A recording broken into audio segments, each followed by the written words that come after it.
오늘은 성찬식의 의미라는 제목으로 말씀을 전하도록 하겠습니다. 오늘 본문에는 예수님의 최후의 만찬에 대한 말씀이 기록되어 있습니다.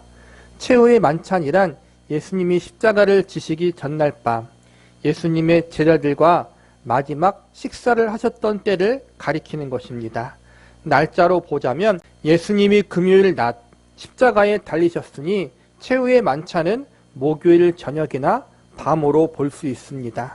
본문 14절과 15절을 보시기 바랍니다. 때가 이름에 예수께서 사도들과 함께 앉으사 이르시되 내가 고난을 받기 전에 너희와 함께 이 유월절 먹기를 원하였노라. 예수님의 최후 만찬과 십자가 사건이 있었던 그 주간은 유대인의 가장 큰 명절인 유월절 기간이었습니다. 우리나라로 치자면 구정, 설날과 같은 명절인데 이스라엘 백성들에게 있어서 유월절은 과거 자신들이 애굽의 노예로 있었을 때 하나님의 은혜로 그곳에서 구원받게 된 날을 기념하는 절기입니다. 이 유월절이 되면 온 가족들과 친척들 그리고 가까운 친구들과 함께 모여 식사를 하였는데 예수님은 이 유월절 절기의 식사를 제자들과 함께 하기를 원하셨습니다.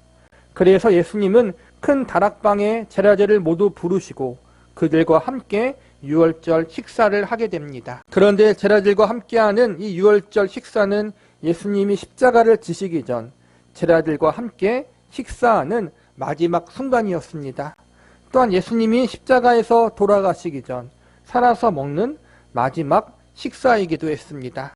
그래서 사람들은 예수님과 제자들의 식사 자리를 가리켜 최후의 만찬이라고 이름을 붙인 것입니다. 최후의 만찬 자체가 중요한 것은 아닙니다. 예수님과 제자들이 마지막 식사의 시간을 가지셨다.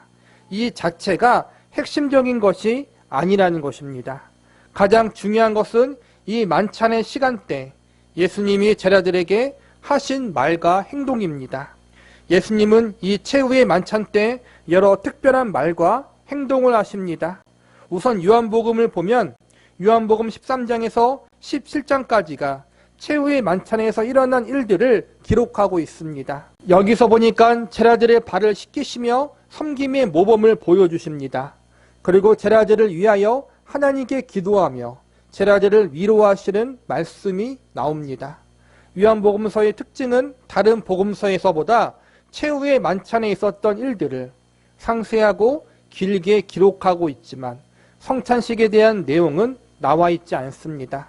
대신 제자들의 발을 씻기시고 제자들을 위해 기도와 위로의 말씀을 하시는 장면은 오직 요한복음서에서만 기록되어 있습니다.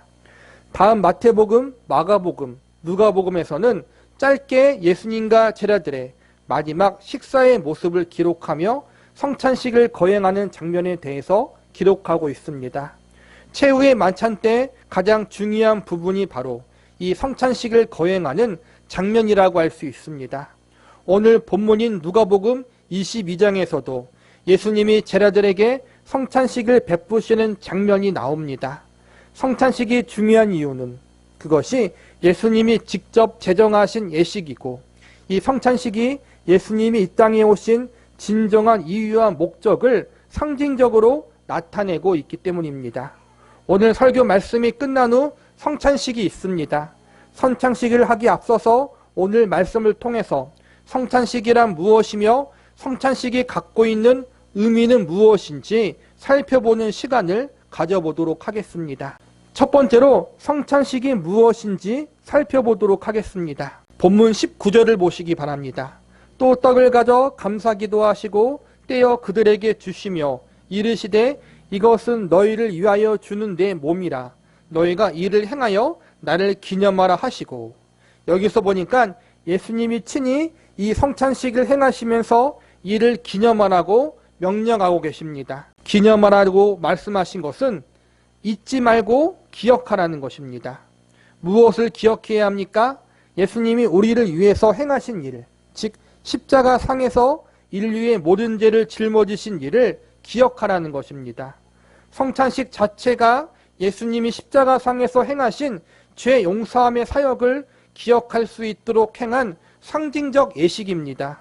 그러므로 성찬식을 행할 때마다 예수님이 저와 여러분의 죄를 사해 주시기 위해서 우리를 죄인에서 의인으로, 하나님과의 원수에서 하나님의 백성과 자녀로 변화시켜 주시고 거듭날 수 있도록 만들기 위해 십자가에 달려 죽으셨다는 사실을, 그 사실을 기억해야 하는 것입니다. 두 번째로 성찬식이 갖고 있는 의미에 대해서 살펴보도록 하겠습니다. 성찬식에 참여하는 성도들은 떡과 포도주를 받아 먹습니다. 떡은 예수님의 몸을 상징하고 포도주는 예수님의 피를 상징합니다. 본문 19절과 20절을 보시기 바랍니다. 또 떡을 가져 감사기도 하시고 떼어 그들에게 주시며 이르시되 이것은 너희를 위하여 주는 내 몸이라. 너희가 이를 행하여 나를 기념하라 하시고 저녁 먹은 후에 잔도 그와 같이 하여 이르시되 이 잔은 내 피로 세우는 새 언약이니 곧 너희를 위하여 붓는 것이라. 여기서 보니까 예수님이 친히 떡과 포도주의 의미를 설명해 주고 계십니다. 떡은 우리의 죄를 사하기 위해 십자가상에 달리신 예수님의 몸을 상징한다고 말씀하십니다. 포도주는 십자가상에서 우리를 위해 흘리신 예수님의 피를 상징한다고 말씀하십니다. 즉 떡과 포도주는 우리의 모든 죄를 사하시기 위해서 십자가상에서 고통당하신 예수님 자신을 상징하고 있는 것입니다.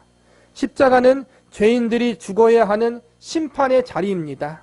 저와 여러분이 본래는 십자가에서 죽어야 하는 죄인인데 우리를 대신해서 예수님이 십자가를 지셨습니다. 그리고 그 십자가 위에서 예수님의 살이 찢겨지고 모든 피를 다 흘리셨습니다. 예수님의 찢겨진 살과 흘리신 피는 모두 우리의 죄를 용서하시고자 하는 속죄의 고난이었습니다. 그러므로 성찬식을 통해서 떡과 포도주를 먹는다는 것은 먹는다는 행위 자체를 강조하는 것이 아닙니다. 19절과 20절에서 친히 예수님이 제자들에게 말씀하신 것 같이 이 떡과 포도주가 상징하는 의미를 이 성찬 예식을 통해서 깨닫는 것이 중요한 것입니다. 예수님이 나의 죄를 사하시기 위해서 그분의 몸을 십자가상에서 내어 놓으셨구나. 예수님이 나를 죄의 심판과 영원한 죽음으로부터 구원하기 위해서 십자가상에서 피를 흘리셨구나. 예수님이 나를 하나님의 백성과 자녀로 삼으시기 위해서 그분 자신의 전부를, 그분의 생명을 희생하셨구나. 이 사실을 깨닫고 받아들이는 것이 성찬의 가장 중요한 의미인 것입니다. 그래서 성찬의 가장 중요한 의미는 예수님이 저와 여러분을 위해서 행하신 십자가의 희생과 죽음 속에 담긴 대속의 공로, 속죄의 은혜를 내가 믿고 받아들이는 것입니다. 대속이라는 말 속에는 값을 대신 지불해 주다, 대신하여 용서해 주다라는 의미가 담겨 있습니다. 예수님이 십자가에서 그분의 살이 찢기시는 고난을 당하심으로 우리가 지불해야 할 죄의 저주와 형벌의 값을 예수님이 대신 지불해 주신 것입니다. 예수님이 십자가에서 그분의 모든 피를 흘리신 것은 우리의 모든 죄와 허물을 용서해 주기 위해서인 것입니다. 예수님이 십자가상에서 그분의 생명을 내어주심으로 우리가 죄로부터 구원을 받을 수 있게 된 것입니다. 이처럼 예수님이 우리를 대신하여 죄의 값을 치르시고 모든 죄를 용서하여 주심을 믿음으로 받아들이고 이 모든 구원의 사역을 이루신 예수님이 나의 구세주가 되심에 감사와 찬양을 올려드리는 것이 성찬식을 행하는 이유인 것입니다. 성찬식의 의미를 정리하자면 성찬식은 십자가의 대속의 은혜가 나를 위한 사역이고 그분이 나의 구세주가 되심을 믿음으로 받아들이는 행위입니다. 그리고 이 대속의 은혜를 내게 베풀어 주신 예수님과 그분을 보내신 하나님께 감사와 찬양과 영광을 올려드리는 행위입니다. 그러므로 성찬 예식은 크게 두 가지 기능이 있습니다. 하나는 예수님이 십자가상에서 이루신 대속의 은혜에 대해서 가르치고 교육하는 것입니다.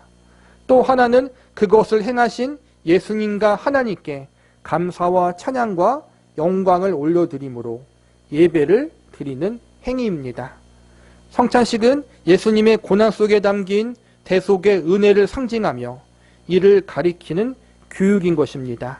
그리고 우리에게 이러한 은혜를 허락하신 예수님과 하나님께 드리는 영적인 예배인 것입니다. 마지막으로 우리가 주목해서 볼 것은 예수님이 성찬식을 행하며 나를 기념하라고 친히 말씀하셨다는 것입니다. 기념이란 위에서 배웠듯이 기억하라는 의미가 담겨 있습니다. 그런데 그냥 기억하는 것이 아니라 기쁘고 즐거운 마음으로 기억하라는 의미도 포함되어 있습니다. 우리는 기념이라는 말을 쓸 때 보통 긍정적이고 좋은 의미로 많이 사용합니다. 우리는 보통 생일이나 결혼 날짜를 기념일이라고 말하지 누가 죽거나 돌아가신 장례일을 기념일이라고 말하지 않습니다. 성찬식은 1차적으로 예수님의 죽으심, 예수님의 십자가상에서 당하신 고난의 의미를 되새기고 기억하는 예식입니다. 그러나 그것으로 끝나지 않습니다. 성찬식은 한 발 더 나아가 십자가에서 고난당하고 죽으신 그 예수님이 다시 부활하셨다라는 사실도 함께 기억하는 예식입니다. 그래서 성찬식은 슬프고 고통스러운 예식이 아니라 부활의 소망을 바라보는 기쁘고 즐거운 예식이라는 사실을 우리는 기억해야 합니다. 그래서 예수님이 기념하라고 말씀하신 것입니다. 그리고 실제로 우리의 죄를 사하시기 위해서 십자가상에서 고통당하사 죽임당하신 예수님은 지금도 살아계셔서 하나님 우편에 앉아 계십니다. 다시 부활하신 예수님은 저와 여러분의 삶 가운데 함께하고 계십니다. 실제적으로 오늘 본문에서 처음 행해졌던 성찬식은 예수님의 죽음을 앞두고 행해진 것이지만 이후로 기독교 2000년 역사 가운데 행해진 성찬식은 모두 예수님이 부활하신 이후에 행해졌습니다. 사실 예수님의 십자가상의 죽음은 부활을 전제로 하고 있습니다. 그 부활하신 예수님은 영원토록 살아계시기 때문에 우리는 성찬식을 통해서 기뻐하고 즐거워할 수 있는 것입니다. 성찬식은 죽어있는 예수님을 믿는 성도가 행하는 예식이 아니라 부활하사 지금도 살아계신 예수님을 믿는 성도들이 행하는 예식입니다. 고통당하시고 죽임당하신 예수님만 묵상하는 것이 아니라 사망 권세를 이기시고 다시 사신 부활의 예수님을 바라보는 예식임을 반드시 기억하시기 바랍니다. 그러므로 성찬식에 참여하는 성도 여러분, 예수님의 십자가의 고난의 의미를 되새기고 묵상함과 동시에 십자가에서 고난당하신 그 예수님이 부활하사 영원히 살아계시다는 사실도 함께 묵상하시기 바랍니다. 예수님의 고난과 죽음은 결코 끝이 아니라 그 시작이었습니다. 예수님의 십자가 고난과 죽음 뒤에는 부활이 있고 영원한 생명이 있음을 기억하시기 바랍니다. 예수님의 십자가를 생각하며 우리가 눈물을 흘리는 것은 나 같은 죄인 살리신 그 하나님과 예수님의 은혜가 너무나 감사하기 때문입니다. 나 같은 죄인을 살리시기 위해서 예수님, 그분의 생명을 내어주신 그 은혜가 너무 감사해서 회개하고 감격하며 눈물을 흘리는 것이지 예수님이 돌아가신 것이 불쌍하고 안타까워 눈물을 흘리는 것이 아니라는 것입니다. 여러분 잘 생각하셔야 됩니다. 고난 주간에도 예수님은 살아계십니다. 그러니까 여러분 자꾸 종교적 의식에 따라서 사순절이다, 고난주간이다 라고 하면서 슬퍼하지 마시고 십자가의 의미가 무엇인지 바르게 알고 내 삶 속에 적용하고 나 같은 죄인 살리신 그 은혜에 감사하는 삶을 사는 것이 우리가 부활주의를 맞이하면서 저와 여러분이 준비하고 가져야 할 자세이지 슬퍼하며 내 자신을 괴롭게 할 필요가 전혀 없는 것입니다. 성찬식도 마찬가지입니다. 부활하신 예수님은 지금도 살아계십니다. 저와 여러분과 함께하고 있습니다. 그러니 슬퍼하지 마시고 기뻐하고 감사하시기 바랍니다. 그 예수님이 나의 주님이 되사 이 땅에서도 나와 함께하고 이 땅 이후의 삶에서도 나와 함께하사 천국을 예비하사 영원히 우리와 함께하실 것을 믿는 부활의 소망, 천국의 소망도 함께 가지시기 바랍니다. 이 모든 것을 우리에게 주신 예수님, 나의 죄가 그분 안에서 죽어지고 다시 사신 그 예수님 앞에서 우리 역시 의로운 존재로 다시 태어나고 영원한 생명을 받았음을 기억하면서 감사와 감격 그리고 영광과 찬양으로 이 성찬 예식에 참여할 수 있는 우리 성김의 교회 성도 여러분들이 되기를 바랍니다.